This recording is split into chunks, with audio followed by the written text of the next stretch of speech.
Now this is your question. Question में story भी है एंड न्यूमेरिकल भी है। स्टोरी पार्ट इग्नोर कर दिया जाए अगर, तो न्यूमेरिकल की अंडरस्टैंडिंग के लिए एक डायग्राम मैंने बनाया है, उसे आप देखिए। यहाँ पर एक सॉलिड ऑब्जेक्ट है, डेंसिटी गिवन है, उसे h हाइट से आपने ड्रॉप किया है। तो ये क्या हुआ कि पानी में एंटर करती है कुछ वेलोसिटी से। दरअसल इसकी डेंसिटी कम है तो ये इसमें सिंक नहीं करेगी, थोड़ा नीचे जाएगी लेकिन फिर वो बाउंस बैक करेगी और ये कुछ हाइट ऊपर आएगी। अकॉर्डिंग टू द क्वेश्चन उतना ही हाइट ये ऊपर आई है। यहाँ पर डेंसिटी लिक्विड की गिवन है। बताना है कि ये जब वापस पहुँची है उस कैंडिडेट के पास जिसने ड्रॉप किया था बॉल को, कितने टाइम के बाद पहुँचेगी। निकालना क्या है आप समझ गए होगे, टाइम निकालना है जितने टाइम के बाद ये बॉल वापस ए पॉइंट पे पहुँच जाएगी जहाँ से ये ड्रॉप करी गई थी। आई होप क्वेश्चन तो समझ आया होगा। करने के दो तरीके हैं, इसका स्टैंडर्ड रिजल्ट है उसे आप यूज़ कर सकते हैं, चाहे तो आप कंप्लीट डेरिवेशन भी कर सकते हैं। हम लोग दोनों काम कर लेंगे। तो सबसे पहले स्टैंडर्ड रिजल्ट की बात कर लें अगर, तो ये होता है 2 देन अंडर रूट में 2h/g। यहाँ पे आप समझ गए होंगे h क्या है। h ये वो हाइट है जहाँ से बॉल को आपने ड्रॉप किया है, then multiplied by density of liquid, then divided by density of liquid minus density of solid. Value put कर लें अगर तो देखें कितना आ जाएगा। यहाँ पे 2 देन अंडर रूट में 2h/g। लिक्विड का जो डेंसिटी है यहाँ पर बोला गया है ट्वाइस है, हाफ है डेंसिटी किसका, इसका, तो इसका ट्वाइस है, ये हाफ है ये ट्वाइस है। तो आप चाहो तो रो एल की जगह 2 रो एस लिख सकते हो एंड रो एल की जगह 2 रो एस लिख सकते हो और अब सिंप्लीफाई कर सकते हो। जब आप सिंप्लीफाई करोगे तो यहाँ पर पूरा सॉल्व होने के बाद 2 आएगा, ये इससे मल्टीप्लाई हो जाएगा, 4 आएगा, देन अंडर रूट में 2h/g आएगा।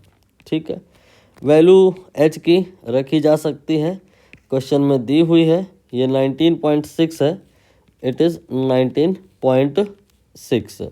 तो यहाँ पर h की वैल्यू मैं रखने जा रहा हूँ 19.6 मैंने पुट की।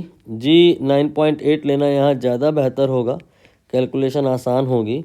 ये आपका 2 हो जाएगा, स्क्वायर रूट में 4 आएगा तो 4 का स्क्वायर रूट 2 हो जाएगा, 4 मल्टीप्लाइड बाई 2 आंसर आ जाएगा 8 सेकेंड।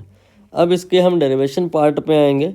डेरिवेशन पार्ट भी डिटेल में भी हो सकता है एंड लेसर डिटेल में भी हो सकता है, बहुत ज़्यादा डिटेल में हम नहीं जाएंगे। यहाँ पर एक ओवरव्यू आपको दे दें कि यहाँ पर ये जो लाइन है इसके अबाउट जो मोशन है वो मिरर इमेज है। व्हाट इज इट मीन कि ए से बी तक हुआ क्या है, ग्रेविटी जो है एक्सेलरेशन ड्यू टू ग्रेविटी के बराबर ए बराबर जी लगा, और बी से सी यहाँ भी एक्सेलरेशन की वैल्यू जी के ही बराबर होगी, बस हो क्या जाएगा ऊपर की तरफ हो जाएगा ये। इससे क्या होगा, इससे ये होगा कि यहाँ से यहाँ तक बॉल जिस हाइट से आई है उतनी ही हाइट नीचे चली जाएगी, जितने टाइम में आई है उतना ही टाइम और लग जाएगा। तो यहाँ से यहाँ तक का टाइम तो आपको पता ही होगा, ये आपका होता है डायरेक्ट स्टैंडर्ड रिजल्ट है। अगर ये भी नहीं आता है तो आप s बराबर U T plus half A T square लगा के a से b तक का टाइम निकाल सकते हो। ये आएगा अंडर रूट में 2h/g। अंडर रूट में जो 2h/g आया है एक बार, फिर ये 2 बार, फिर ये 3 बार और फिर ये 4 बार, तो देखिए आखिरी में यही 4 आ गया है। तो आप रियलाइज़ कर सकते हो कि आपका मोशन यहाँ पर इस पार्ट के अबाउट मिरर इमेज है। यहाँ से यहाँ तक जो हाइट है जो टाइम है वही यहाँ से यहाँ तक हाइट है एंड टाइम है। यहाँ पर वेलोसिटी 0 है, यहाँ पर वेलोसिटी 0 है। बाकी और ज़्यादा डिटेल में अगर आपको जाना है तो फिर आप इसके अंदर जो फोर्सेस लगेंगे उनको भी कंसीडर कर सकते हो। फॉर एग्ज़ाम्पल जब बॉडी वाटर के अंदर या लिक्विड के अंदर होती है तो उसमें बायोंसी लगता है जो कि v/ρ/L/g के बराबर होता है, और बॉडी का जो खुद का वेट होता है वो v/ρ/s/g के बराबर होता है। नेट फोर्स यहाँ पे जो आएगा that will be in upward direction, and it will be equal to this minus that. You can say it will be v common आएगा rho l minus rho s multiplied by g. And if we talk about acceleration, that will be net force and then divide by mass. Net force here will be v rho l then minus rho s and then g, and divided by mass, that will be v multiplied by rho s. यहाँ से acceleration आप अगर निकालोगे तो ये आ जाएगा rho L divided by rho S then -1 and multiplied by G. ये एक्सेलेरेशन का इन जनरल फार्मूला है।